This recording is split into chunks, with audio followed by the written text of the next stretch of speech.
ಕಾಂಗ್ರೆಸ್ದು ಟೀಕೆ ಮಾಡೋರಿಗೆ ಒಂದು ಮಾತನ್ನು ಹೇಳಲಿಕ್ಕೆ ಬಯಸ್ತೇನೆ. ಕೌರವರು ಪಾಂಡವರು ದಾಯಾದಿಗಳು.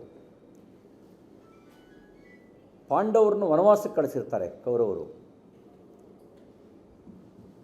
ಅವರಿಗೆ ಛೇಡಿಸಬೇಕು ಅಂಥೇಳಿ ಕೌರವರು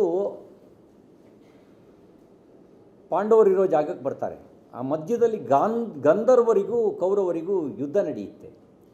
ಗಂಧರ್ವರು ಸೆರೆ ಹಿಡಿದು ಬಿಡ್ತಾರೆ ಇಡೀ ಕೌರವರನ್ನು. ಉಳಿದವರು ಓಡ್ಬರ್ತಾರೆ ಧರ್ಮರಾಯನ ಹತ್ರಕ್ಕೆ, ಹಿಂಗೆ ಸೆರೆ ಹಿಡಿದು ಬಿಟ್ಟಿದ್ದಾರೆ ಅಂತ. ಭೀಮ ಹಲ್ಲು ಕಡಿತಾನೆ, ನಮ್ಮನ್ನು ವನವಾಸಕ್ಕೆ ಕಳಿಸಿದ್ದಾರೆ, ಹಿಂಗಾಗಿದ್ದೇ ಒಳ್ಳೆಯದಾಯಿತು ಅಂತ. ಆಗ ಧರ್ಮರಾಯ ಅರ್ಜುನನನ್ನು ಕರೆದು ಹೇಳ್ತಾನೆ, ನೀನು ಹೋಗಿ ಅವ್ರನ್ನ ಬಿಡಿಸ್ಕೊಂಬ.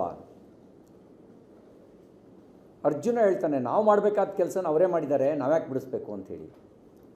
ಆವಾಗ ಧರ್ಮರಾಯ ಒಂದು ಮಾತು ಹೇಳ್ತಾನೆ, ವಯಂ ಪಂಚಾಧಿಕಂ ಶತಂ ಅಂತ. ನಾವು 105 ಜನ, ಹೊರಗಡೆಯವರು ಬಂದಾಗ ನಾವು 105 ಜನ ಅಂತ ಹೇಳ್ತಾರೆ. ನಮ್ಮಲ್ಲಿ ಜಗಳ ಇರ್ಬೋದು ಕೌರವರು ಮತ್ತು ಪಾಂಡವರ ನಡುವೆ, ಆದರೆ ಹೊರಗಡೆಯವರು ಬಂದಾಗ ನಾವು 105 ಜನ ಪಾಂಡವರು ಅಂತಾರೆ. ವಯಂ ಪಂಚಾಧಿಕಂ ಶತಂ ಅಂತ.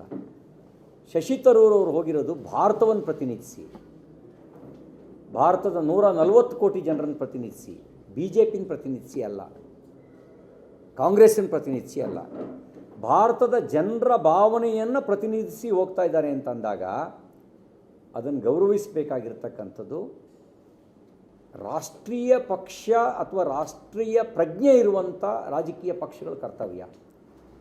ಕಾಂಗ್ರೆಸ್ ಆದರೂ ಇಂಡಿಯನ್ ನ್ಯಾಷನಲ್ ಕಾಂಗ್ರೆಸ್ ಅಂತ ಹೆಸರಿಟ್ಕೊಂಡಿದ್ದಾರೆ. ಆ ನ್ಯಾಷನಲ್ ಕಾಂಗ್ರೆಸ್ಸು ರಾಷ್ಟ್ರೀಯತೆಯನ್ನು ಮರಿಬಾರ್ದು.